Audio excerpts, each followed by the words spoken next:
"If you have $5, I'll quit," the manager sneered, pointing at the homeless black man as the entire station burst into laughter. To them, his torn coat meant failure, his silence meant weakness, and his skin made him an easy target. The manager humiliated him, threatened his jobless dignity, and treated cruelty like entertainment, because powerful men always feel brave when they think the victim has nothing. But the old man was not begging. He was carrying a secret tied to a deadly cover-up, a stolen legacy, and the manager's own family. "Where are you watching from? Stay until the end. This ending will not disappoint you." The Monday morning crowd at Ashford Central was restless before Malcolm Hayes walked through the doors. A delayed express had packed the concourse with commuters and rolling suitcases. Malcolm moved slowly among them in a torn coat, worn boots, and a backpack holding a small metal box to his chest. A woman pulled her child closer. A businessman covered his nose. Someone muttered that security should remove him before he started begging. Malcolm heard every word, but his expression did not change. He stopped at the service counter where Elena Ruiz looked up from her computer. "Excuse me," he said. "What is the last train to Redwood Pass? I need to be there for a memorial." Elena began checking the schedule, but Richard Vance stepped in before she could answer. His black suit made Malcolm's clothes look rougher. Richard smiled. "You know, train tickets cannot be purchased with sad stories, right?" A few employees laughed. Malcolm remained calm. "I did not ask for a free ticket. I asked for the time and price." Richard leaned against the counter. $48, he announced. "But honestly, if you have $5, I will remove this badge and quit right here." More laughter spread through the line. Several passengers raised their phones. Among them was Claire Bennett, an investigative reporter waiting for the delayed train. She activated her camera, sensing Richard was creating a spectacle around a man he believed could not defend himself. Malcolm studied him. "Are you sure you want to place your honor on $5? Richard mistook the question for desperation. He claimed men like Malcolm entered stations only to beg, steal wallets, or sleep in heated corners. Elena tried to intervene, but Richard warned that another word in Malcolm's defense would cost her part of her paycheck. Then he ordered Darius Cole, the head of security, to search Malcolm's backpack. Malcolm tightened one hand around the strap. "You may search me when you have a lawful reason," he said. Richard pointed at the metal box and accused him of hiding something dangerous. He stepped around the counter and jabbed a finger toward Malcolm's face, hoping Malcolm would lose control. Malcolm did not move. "You are turning cruelty into entertainment," he said. "Remember this. Today's audience may become tomorrow's witnesses." Richard laughed as though the warning meant nothing. Malcolm placed the backpack on the counter and opened it. Richard expected coins, trash, or stolen property. Instead, Malcolm removed an old metal identification card and laid it beneath the lights. The North Line Transit emblem was engraved across the top, and beneath years of scratches a name and title remained visible: Malcolm Hayes, Chief Structural Engineer. Elena leaned closer. Claire zoomed in. Richard snatched up the card, glanced at it and tossed it down.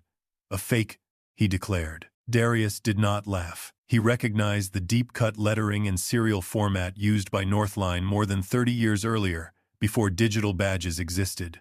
While Richard continued mocking Malcolm, Darius discreetly photographed the number and sent it to Samuel Price, the archive employee. Less than a minute later, his phone rang. Samuel sounded breathless. "Do not let anyone touch that man," he warned. "And whatever you do, do not let the Vance family know Malcolm Hayes has returned." Richard heard his surname. His smile disappeared. He ripped the phone from Darius's hand, but Samuel had disconnected. Malcolm watched the color drain from Richard's face. "It seems," he said quietly, "your father never told you the whole story." Far below Northline headquarters, a file sealed for 30 years registered its first access request. Richard recovered first. The moment Samuel's warning ended, he straightened his jacket and forced the confidence back into his voice.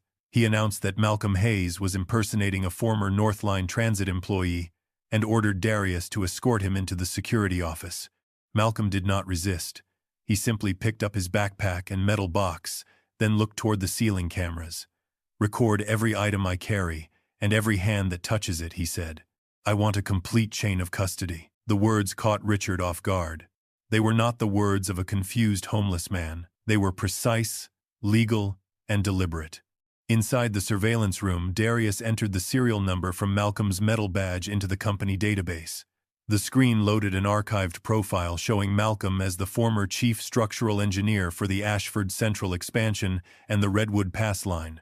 Elena stared at the list of projects attached to his name, but before she could read further, the file suddenly switched to restricted status. A warning appeared across the screen. Employment terminated for financial misconduct and actions that endangered project safety.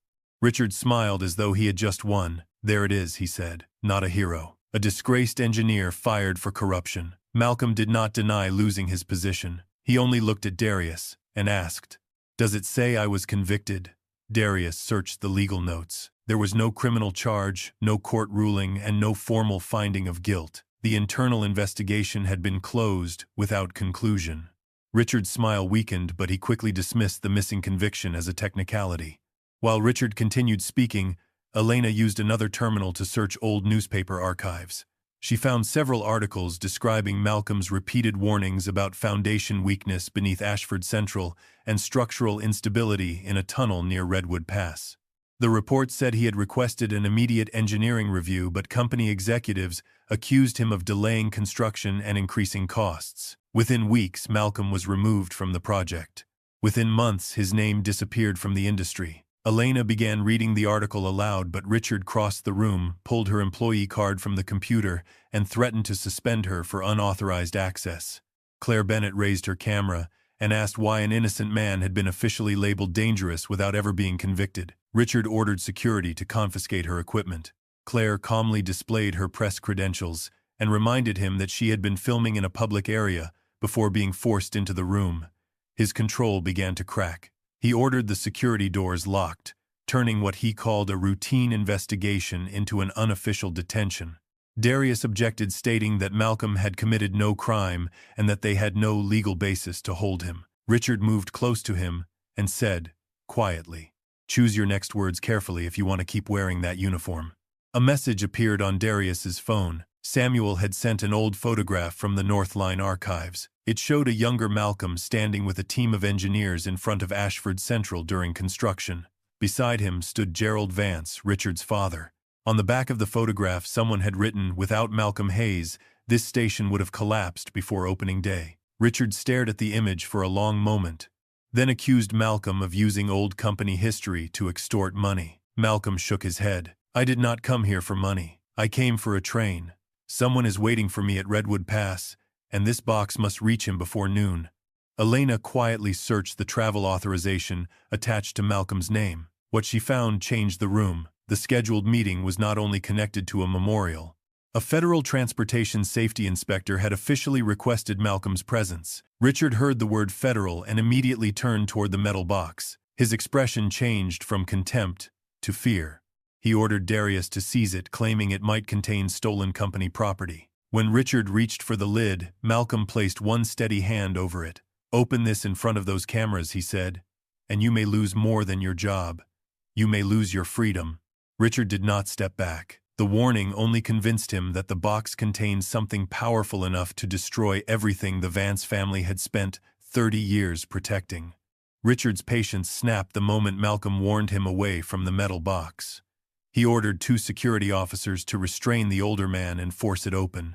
Darius immediately stepped between them. "You have no legal authority to search his property," he said. "I will not carry out an unlawful order." Richard's face hardened. In front of everyone, he suspended Darius and demanded his badge. Then he turned to the other officers. Malcolm did not struggle when they moved toward him. He simply looked at Claire. "Keep recording," he said. Richard lunged for her camera, and the room erupted into confusion. Claire twisted away. One officer bumped Malcolm's shoulder, sending his backpack crashing to the floor. Its contents scattered across the tiles: yellowed engineering blueprints, an old family photograph, and a faded train ticket from Redwood Pass. Elena knelt to gather them. The photograph showed Malcolm standing beside a young woman in a Northline engineering jacket. On the back, someone had written, "Naomi Hayes, Redwood Pass Safety Division." Malcolm's expression changed for the first time. "She was my daughter," he said. "She died 7 years ago when a train derailed at Redwood Pass. 8 people never came home that night." Richard folded his arms and answered coldly that the investigation had already blamed human error by the train crew. Malcolm looked directly at him. "That was the first lie," he said, "and you know it." Richard denied ever knowing Naomi. Malcolm reached into the fallen backpack and removed a folded inspection report bearing her signature.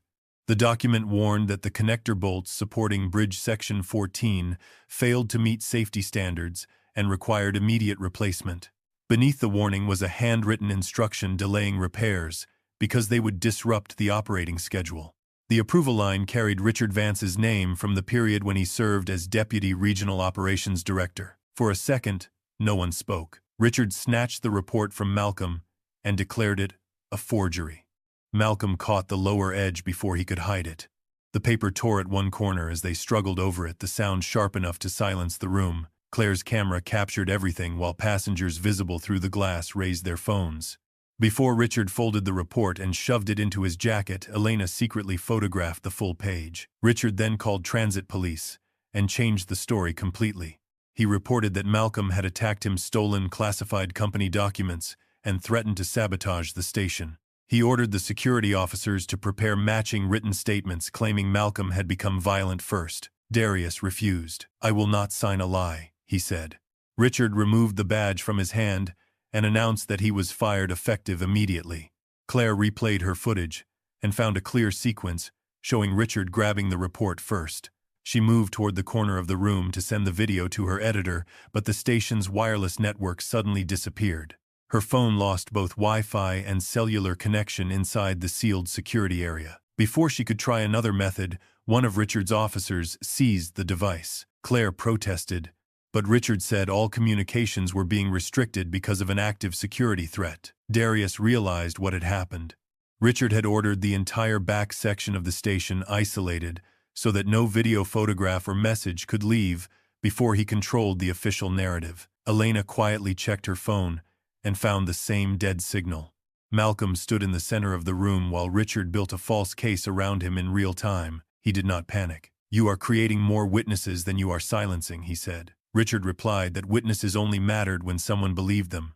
Sirens sounded beyond the service corridor. Moments later, transit officers entered with Inspector Jonas Reed leading them. Richard rushed forward, speaking quickly about assault, stolen property, and a dangerous suspect. Jonas barely listened. His eyes had fixed on Malcolm. He stopped so suddenly that the officers behind him nearly collided with him. For several seconds he seemed unable to speak. Then he turned toward Richard, his expression shifting from surprise to anger. "Do you have any idea," he asked, "who the man you just accused really is?" Richard had believed the arrival of the police would end the confrontation. Instead, the officer standing before him carried a memory powerful enough to destroy every accusation he had just made. Jonas Reed stopped several feet from Malcolm, his expression shifting from recognition to disbelief. In 1989, Malcolm Hayes had been the structural engineer who entered the collapsing Ashford Tunnel while everyone else was running out. He had guided dozens of trapped workers through a maintenance passage only minutes before the ceiling gave way. Jonas's father had been among those men. "This man saved my father's life," Jonas said. The room fell silent. But Richard immediately accused him of bias and demanded that another officer take control. Jonas ignored the demand. He refused to arrest Malcolm without evidence and ordered Richard to provide the security footage, the incident report, and every statement already collected. Richard agreed too quickly. He believed the station cameras would support the version he had manufactured. When the footage appeared on the main monitor, however, only the final 3 minutes remained. The recording began with Malcolm's hand resting on the metal box and ended with Richard calling security. The 17 minutes containing the public humiliation, the attempted search, the fallen backpack, and the stolen report were missing. Richard pointed at the screen and claimed Malcolm's hand placement was a threat. Darius stepped forward. "That system records continuously," he said. 17 minutes, do not vanish by accident. Someone with management access deleted them. He checked the audit log and froze. The removal had been performed through Elena Ruiz's account. Richard turned on Elena instantly. He accused her of conspiring with Malcolm, stealing company information, and deleting surveillance footage to damage Ashford Central's reputation. Elena's face went pale. Her access card had been in Richard's possession when the recording disappeared.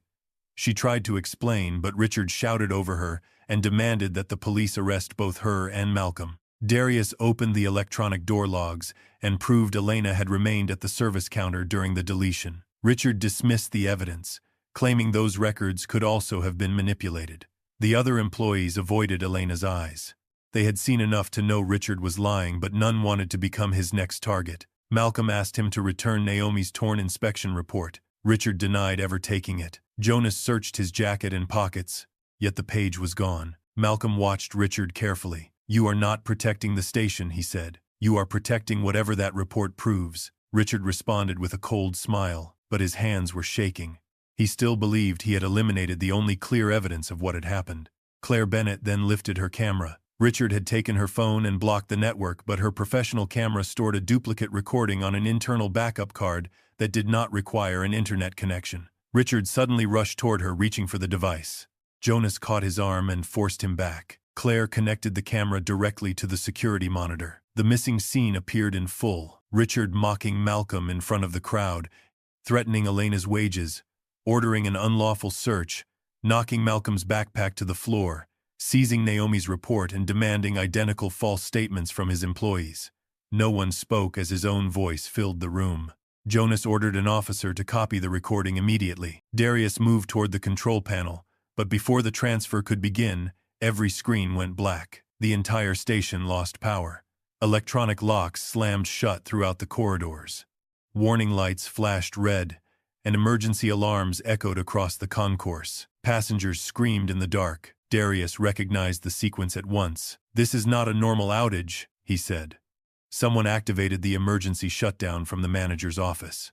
When the backup lights finally flickered on, Richard was gone. So was Malcolm's metal box. Malcolm stared at the empty table where it had been resting. His voice was quiet, but every officer heard him clearly.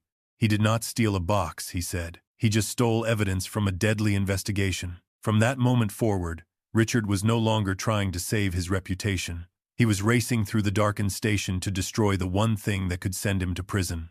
Emergency sirens pulsed through Ashford Central as Richard's voice suddenly boomed from every loudspeaker. He announced that a suspicious passenger carrying a dangerous device was moving through the restricted sections of the station. Then he described Malcolm's torn coat, worn boots, and gray backpack, transforming the man he had humiliated into a public threat. Hundreds of frightened passengers turned toward every corridor, and local officers who had not witnessed the confrontation began searching for Malcolm. Jonas tried to cancel the alert, but the control system had been locked through Richard's management credentials. Malcolm understood immediately that Richard would not risk leaving the station with the metal box. He needed somewhere private to destroy it. Malcolm led Darius and Elena through a narrow service passage hidden behind a maintenance panel. Claire followed with her camera, refusing to let another part of the truth disappear. As they descended beneath the main concourse, Malcolm identified old ventilation shafts, emergency doors, and electrical junctions without hesitation. He had helped design that section of Ashford Central decades earlier, and every turn proved that his history was real. They tracked Richard toward the abandoned document incineration room beneath the luggage warehouse. Halfway there, Malcolm stopped. A deep metallic vibration was traveling through the ventilation system, followed by the smell of overheated wiring. Richard had triggered the emergency shutdown incorrectly, leaving one underground platform without proper cooling, while auxiliary circuits carried more power than they were designed to handle. If the overload continued, a fire could spread through the service tunnel and trap hundreds of passengers below ground. Jonas urged Malcolm to continue after Richard, but Malcolm refused to trade human lives for evidence. He found a group of confused technicians and directed them to isolate the southern circuit, reopen 2 pressure vents, and restore power section by section. His instructions were exact, and within minutes the temperature indicators began falling. Richard used the delay to move closer to the incineration room. Darius broke away from the group and caught him near the baggage elevators. Richard held the stolen box against his chest and warned Darius to step aside. Then his tone changed. He offered money reinstatement and a promotion if Darius agreed to say Malcolm had caused the blackout. Darius stared at him. "You fired me because I would not lie," he said. "Why would I sell myself now?" Richard swung the metal box into the side of his head and ran. Malcolm found Darius collapsed against the wall, bleeding near his temple. Richard was only seconds away, but Malcolm knelt beside the injured man instead of continuing the chase.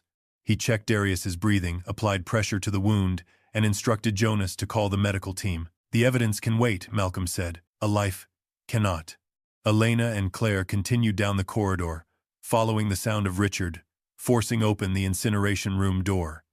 Inside, he locked himself beside the old furnace and placed the box on a steel table. Claire filmed through a narrow window while Elena searched for another entrance. Richard broke the latch and tore the lid open, expecting digital drives, confidential reports, or records capable of destroying his family. Instead, he found an old cassette tape, several sealed letters, and a single brass key. There was no USB device and no hard drive. His relief lasted only a moment. He examined the key and noticed a faded metal tag engraved with the number 14. Malcolm arrived with Jonas and the recovering Darius, just as Richard turned toward the storage corridor. Malcolm revealed that the box had never contained the full evidence. Naomi had placed the original files in a secure archive years earlier and left the key with him. He had allowed Richard to steal the box because fear would drive him directly toward the place he most wanted to keep hidden. Richard looked again at the engraved number and finally understood.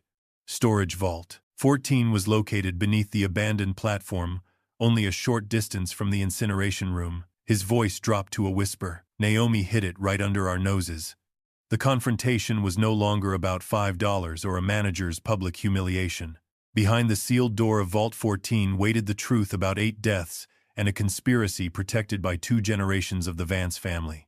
Richard reached Storage Vault 14 before the others. The abandoned platform beneath Ashford Central had not been used in years, and the air smelled of rust, dust, and old electrical wiring.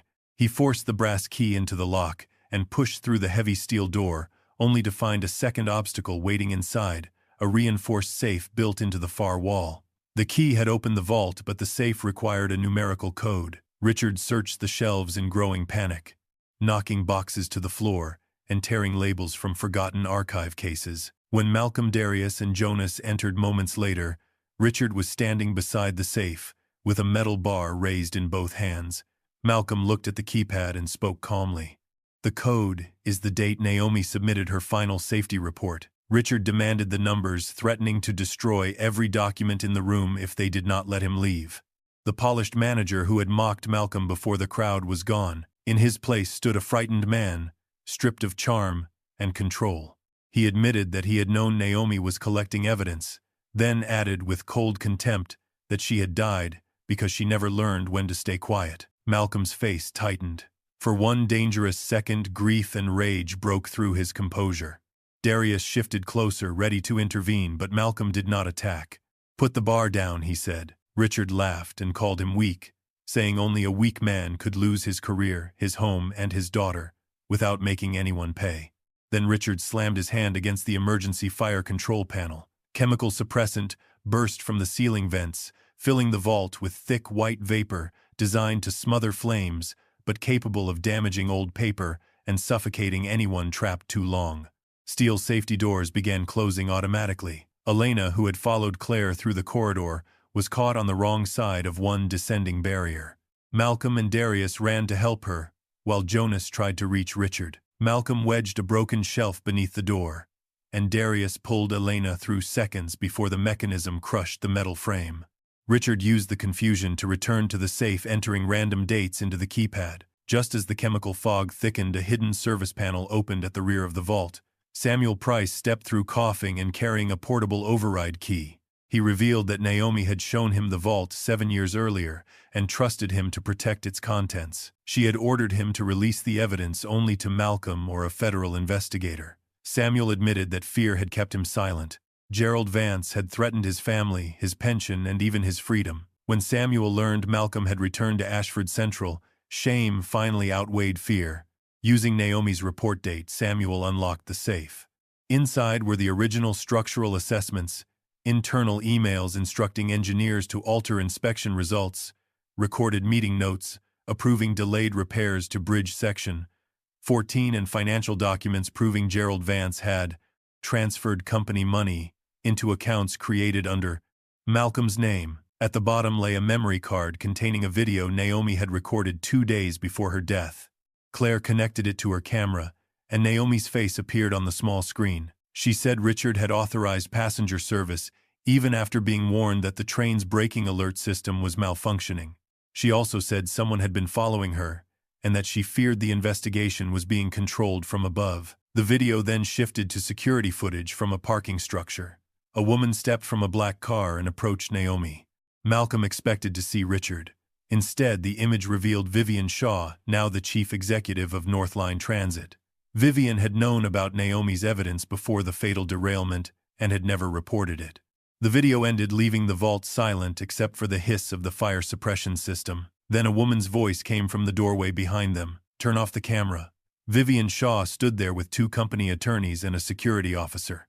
Her expression was calm, but her eyes were fixed on the open safe. "No one leaves this room," she said, "until we reach an agreement." Malcolm had believed Richard was the center of the conspiracy. Now the most powerful woman in Northline Transit had arrived, carrying a version of the truth that might be even more dangerous. Vivian Shaw stepped fully into Vault 14 and ordered Claire to stop recording. Her attorneys moved behind her while the company security officer blocked the only visible exit.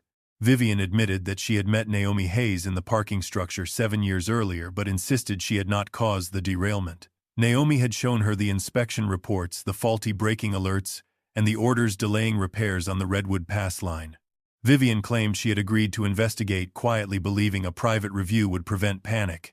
Before she could act, Gerald Vance had threatened to expose Northline Transit's hidden debts, cancel major contracts, and drive the company into bankruptcy.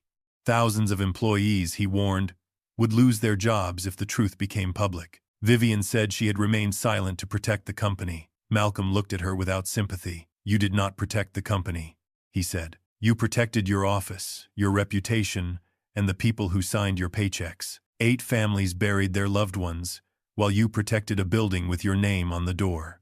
Vivian's controlled expression tightened. She then offered him everything she believed. A man in his condition would accept full financial compensation, restoration of his professional record, a private residence, lifetime medical coverage, and a foundation bearing Naomi's name. In return, Malcolm would surrender the original evidence and agree that the company had already begun correcting its past mistakes. Malcolm asked one question: "What do the other 7 families receive?" Vivian did not answer. Richard quickly tried to distance himself from the conspiracy. He blamed Gerald and Vivian, claiming he had only followed instructions issued by people far more powerful than himself. Elena stepped forward and held up the photograph she had taken of Naomi's inspection report. Richard's signature was clearly visible beneath the order delaying repairs. "Your father did not sign this," she said. "You did." Richard argued that the approval was administrative and that engineers had assured him the line was safe.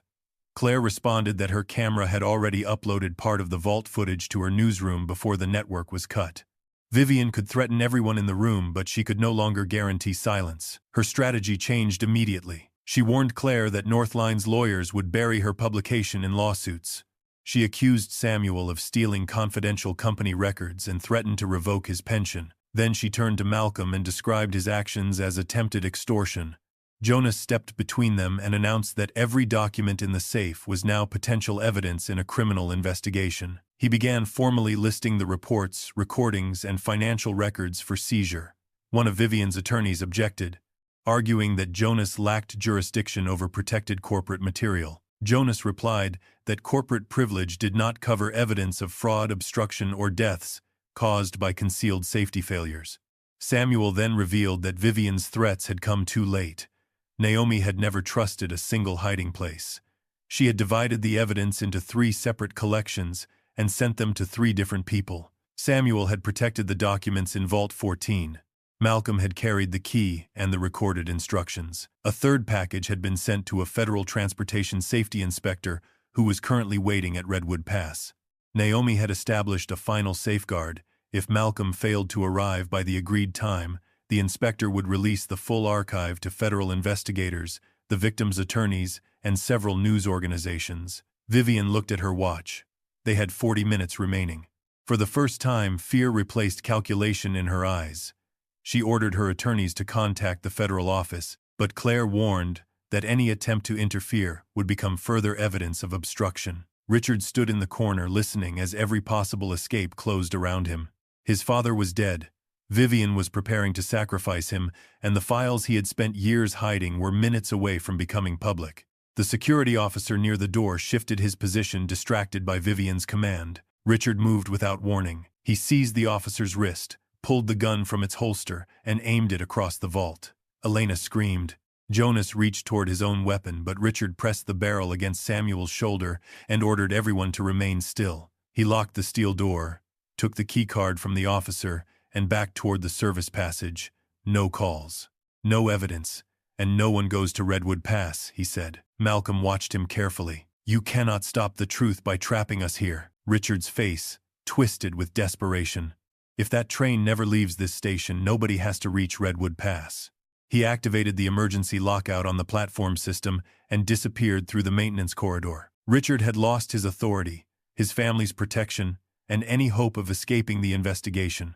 With nothing left to defend, he chose to make the entire station his final hostage.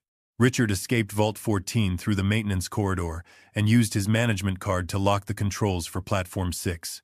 The Redwood Pass train was already boarding when he forced his way into the driver's cabin, pointed the stolen gun at the female operator, and ordered her to depart before the police sealed the station. He still carried Naomi's letters and the key taken from the metal box, believing he could destroy every remaining trace once the train entered the remote mountain line. In the signal room, warning lights flashed across the control board. Malcolm immediately recognized the danger.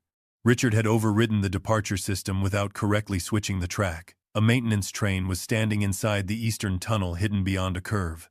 If the passenger train moved, the two engines could collide before either driver had time to stop. Vivian demanded a full evacuation of Ashford Central, but Malcolm warned that forcing hundreds of frightened passengers toward the exits would create panic and take too long. They had only minutes. He instructed Elena to use the public address system and announced that the Redwood Pass service had been transferred to another platform. Her calm voice redirected the crowd away from Platform 6 without revealing the armed threat. Darius gathered the remaining security officers and sealed every entrance to the train. Claire activated a live broadcast, sending the unfolding crisis beyond the station before anyone could shut down the network again. Malcolm entered the old electrical control room and studied a system he had helped design decades earlier. The modern software had been locked by Richard, but the emergency circuits still relied on mechanical relays installed during the original expansion. Malcolm ordered the technicians to isolate the traction power beneath Platform 6 while keeping lights and ventilation active. Cutting everything at once could trap passengers inside dark rail cars and trigger a stampede. Working from memory, he identified the correct breaker sequence and disabled the train's power seconds before the operator was forced to release the brakes. Inside the cabin, Richard realized the engine would not move. He dragged the driver into the first passenger car and held the gun against her side. Through the radio, he demanded that the track be opened and that a vehicle be waiting for him at Redwood Pass.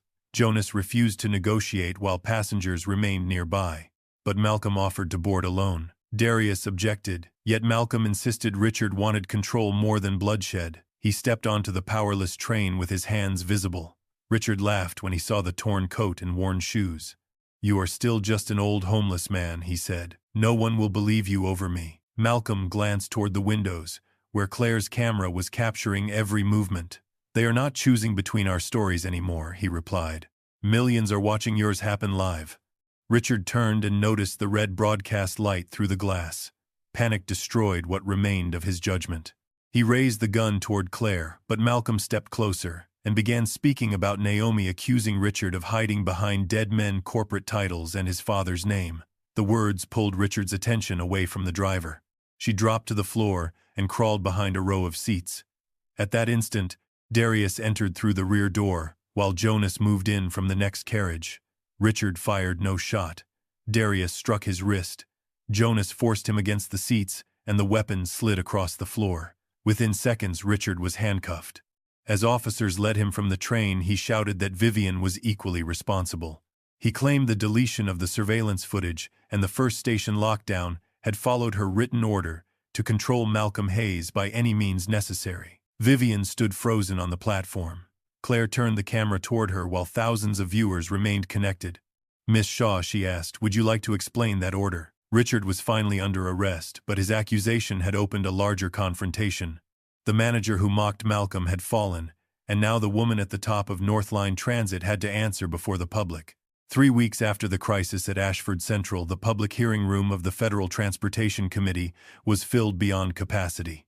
Families of the Redwood Pass victims occupied the front rows, while reporters, union representatives, engineers, and Northline employees crowded the aisles.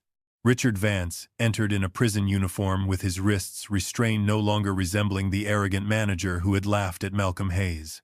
His attorney announced that Richard was prepared to cooperate in exchange for a reduced sentence, and he immediately accused Vivian Shaw of directing the cover-up. Vivian, seated behind a team of corporate lawyers, denied ordering anyone to conceal the derailment.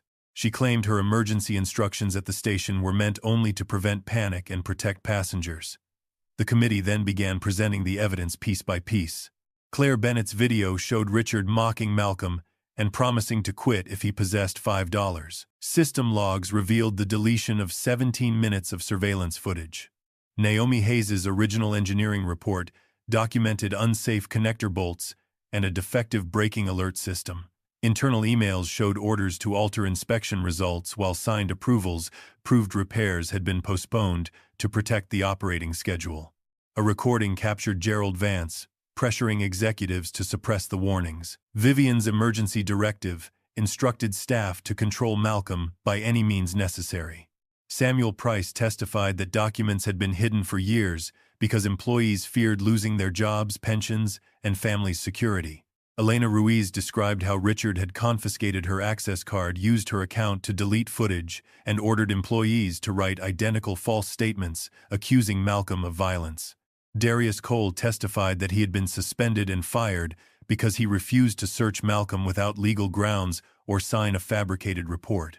Jonas Reed explained that Richard had made a false emergency call, stolen evidence, and placed hundreds of passengers in danger. Claire then played the complete unedited recording from her backup card.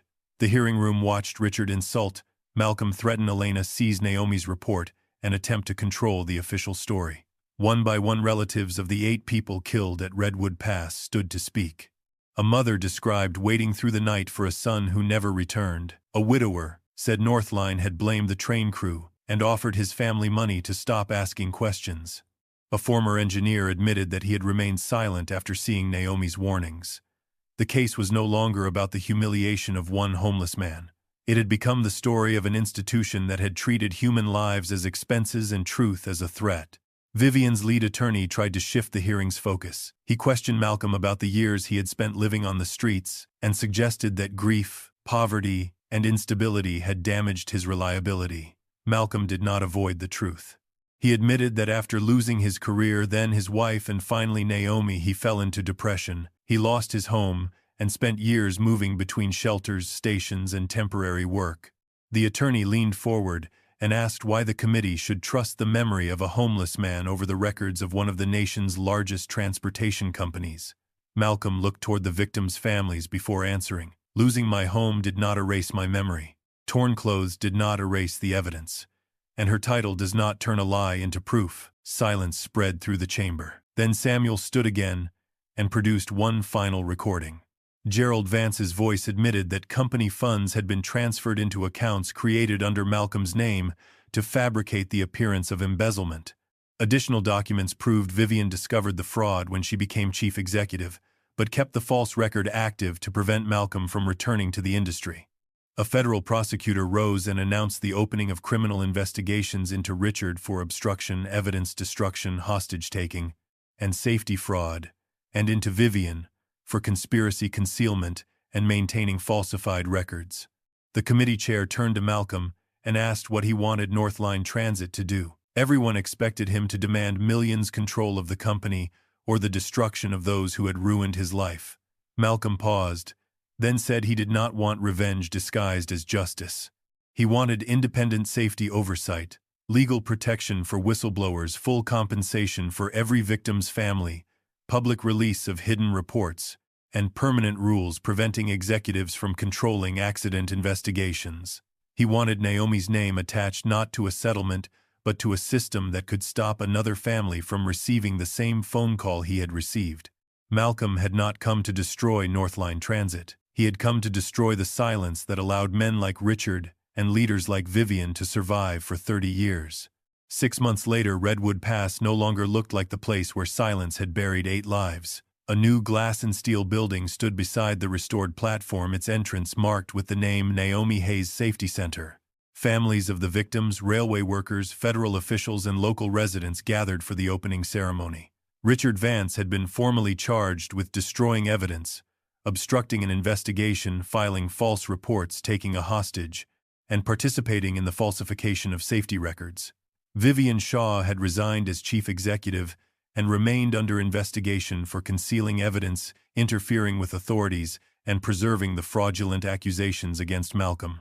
Northline Transit had been ordered to inspect its entire network release, previously hidden safety reports, and compensate every family affected by the Redwood Pass disaster. Elena Ruiz had accepted the position of station manager at Ashford Central, but only after securing written protections for employees who reported misconduct. Darius Cole had become director of security and introduced new procedures, requiring staff to treat homeless passengers with dignity instead of suspicion. Samuel Price stood before the crowd and publicly apologized to Malcolm for allowing fear to keep him silent for so many years. Malcolm had been completely cleared of wrongdoing, and his name had been restored to the engineering records of Ashford Central. Northline offered Malcolm an honorary executive position and a large personal settlement. He refused the title. Instead, he asked that most of the money be used to establish permanent reforms, the safety center bearing Naomi's name, a legal defense fund for whistleblowers training programs on humane treatment of homeless people temporary, assistance areas at major stations, and engineering scholarships for students from poor families. When Malcolm stepped to the podium, he looked at Naomi's photograph beside the entrance. "I do not want my daughter remembered only as someone who died," he said. "I want her remembered as the engineer who refused to sign a lie." The victims' families rose first, followed by railway employees and members of the public. The applause was not for revenge. It was for a woman whose courage had survived every attempt to erase it, and for a father who had returned not to destroy the company, but to force it to become worthy of the people who trusted it. After the ceremony, Elena found Malcolm standing near the station cafe. She smiled and asked the question people had repeated since the video went viral. "That morning at Ashford Central, did you really have $5? Malcolm reached into his old wallet and carefully removed a worn $5 bill. He explained that the federal inspector had already sent him an electronic ticket. He had never needed Richard to give him anything. He had asked about the fare because he wanted to see how the station would treat a man who did not look important. "So you had the money the entire time?" Elena asked. Malcolm nodded. "Money was never the test," he said. "Character was." Near the entrance, a homeless man sat alone beneath the arrival board. Malcolm walked to the cafe counter, used the $5 bill to buy him a hot meal, and placed it gently beside him. The man looked up in surprise and asked why a stranger would help him. Malcolm answered, "Because I know what it feels like when the world looks at your clothes and decides it already knows your whole story." As the next train arrived, the station's main screen changed. A public notice appeared across it. Ashford Central stands today because of the structural reinforcement system designed by Malcolm Hayes. Travelers paused to read the words. Some recognized Malcolm from the hearing. Others simply watched the older man walk through the station in the same worn coat that had once made people step away from him. The people who had laughed now had to pass through a building that remained standing because of the man they had considered worthless. Richard had placed his career on a $5 challenge, but the money in Malcolm's pocket had never destroyed him. What destroyed Richard was the cruelty he chose when he believed the person in front of him had no status, no witnesses, and no power to fight back. Malcolm never needed $5 to prove his worth. He needed one cruel man to reveal exactly who he was when he believed nobody important was watching. Richard lost everything, not because Malcolm was powerful, but because contempt, lies, and arrogance finally met the truth. Naomi's name was restored, the victims' families were heard, and the station that once mocked Malcolm now stood as proof of the life he had built. So tell us in the comments, do you think Richard deserved a second chance, or was losing everything the only justice he could understand? If this story moved you, please like the video, share it with someone who believes dignity should never depend on appearance, and subscribe to the channel for more powerful stories where truth always gets the final word.